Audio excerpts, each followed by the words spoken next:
آپ نے حضرت عمر سے فرمایا عمر تیرے زمانے میں ایک شخص آئے گا، اس کا نام ہوگا اویس، اس کا قبیلہ ہوگا مراد، اس کی شاخ ہوگی کرن، اس کا رنگ ہوگا کالا، قد ہوگا درمیانہ، اور ایک سفید نشان اس کے جسم پر ہوگا۔ جب وہ آئے تو تم اس سے دعا کرانا، علی تو بھی کرانا، عمر تو بھی کرانا، اور میں قسم کھا کے کہتا ہوں کہ اویس جیسوں سے دنیا بھر جائے تو عمر و علی کے ایک بدن کے بال کے برابر نہیں، لیکن اس کے ذریعے سے ایک پیغام آگے پہنچانا تھا۔ تو حضرت عمر اور حضرت علی حیران ہو کر دیکھنے لگے کہ ہمیں کہا جا رہا ہے کہ اویس سے دعا کروائیں، وہ ہم صحابی وہ تابعی۔ تو آپ نے فرمایا اس نے ماں کی ایسی خدمت کی ہے، جب وہ ہاتھ اٹھاتا ہے تو اللہ ہاتھ واپس خالی موڑتا ہی نہیں۔ یہ پیغام پہنچانا تھا کہ ماں باپ کے آگے جھکو۔ جس دیش میں آپ رہتے ہیں یہاں کام کی رفتار بہت تیز ہے، ماں باپ اگر موجود ہیں تو کم ہی کچھ نصیبوں والے ہیں جن کو کچھ اولاد کی خدمت ملتی ہے، ورنہ دیواروں کے ساتھ ہی زندگی گزر رہی ہوتی ہے۔ تو عمر رضی اللہ عنہ جب خلیفہ بنے تو ہر سال حج کرتے تھے، ہر سال ان کو ڈھونڈواتے۔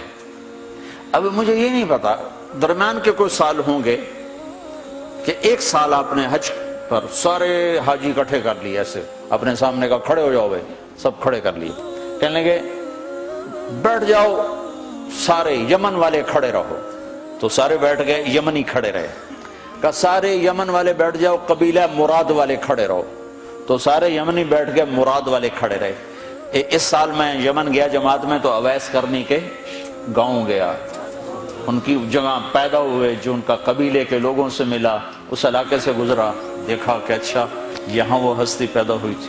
خشک پہاڑ ہیں، بالکل خشک پہاڑ۔ پھر آپ نے کہا مراد والے بیٹھ جاؤ، قرن والے کھڑے رہو، تو صرف ایک آدمی باقی بچا۔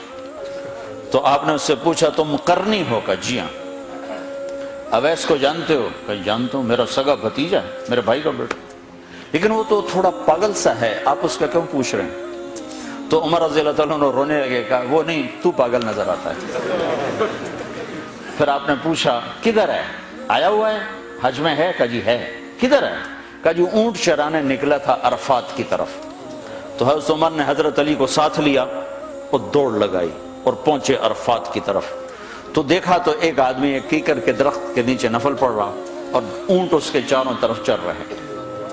تو یہ دونوں حضرات بیٹھ گئے، تو انہوں نے اویس نے محسوس کیا کچھ آ گئے لوگ، تو انہوں نے نماز مختصر کر دی، سلام پھیرا۔ تو حضرت عمر نے پوچھا کون ہو بھائی؟ کہا جی مزدور ہوں۔ کہا تیرا نام کیا ہے؟ کہا جی اللہ کا بندہ۔ کہا بھائی ہم سارے کے بندے ہیں، میں پوچھ رہا ہوں جو نام تیری ماں نے تیرا رکھا وہ کیا ہے؟ تو وہ تو پہچانتا نہیں تھا کہ عمر کون ہے، علی کون ہے، وہ تو پہلی دفعہ حج پہ تھا۔ وہ کہنے لگا تم کون ہو میرا انٹرویو کرنے والے؟ انٹرویو تو میں اپنی طرف سے کہہ رہا ہوں۔ میں کہا تم کون ہو میرا پوچھنے والے؟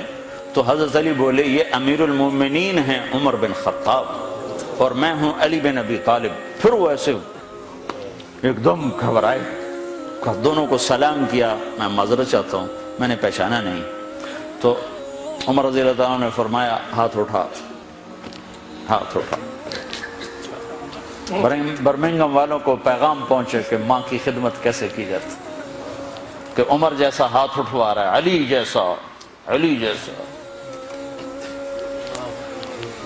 تو وہ کہنے لگے میں آپ کے لیے کیسے ہاتھ اٹھاؤں، میری اوقات ہے کہ میں آپ کے لیے دعا کروں؟ کہاں، ہمیں ہمارے نبی کا حکم تھا کہ اویس آئے تو اس سے دعا کروانی ہے، کہ جب وہ ہاتھ اٹھاتا ہے تو وہ ہاتھ خالی نہیں آتے۔ کس وجہ سے؟ تہجد، جہاد، تبلیغ، ذکر، تلاوت، تسبیح، حج، عمرے، نمازیں، روزے، ذکر، تلاوت۔ کس وجہ سے؟ نہیں، ان میں سے ایک وجہ بھی نہیں، ماں کی خدمت کی وجہ سے۔ پھر ایک اور جگہ آپ نے فرمایا کہ لوگ جب جنت میں چلیں گے تو اویس بھی چلے گا، جب جنت کے دروازے پر پہنچے گے تو اللہ تعالیٰ فرمائے گا اویس کو روک لو، باقی کو جانے دو۔ تو اویس گھبرا جائیں گے، کہیں گے یا اللہ مجھے کیوں روک لیا ہے؟ تو اللہ تعالیٰ فرمائیں گے ٹھہر جاؤ، جانے دو ان کو۔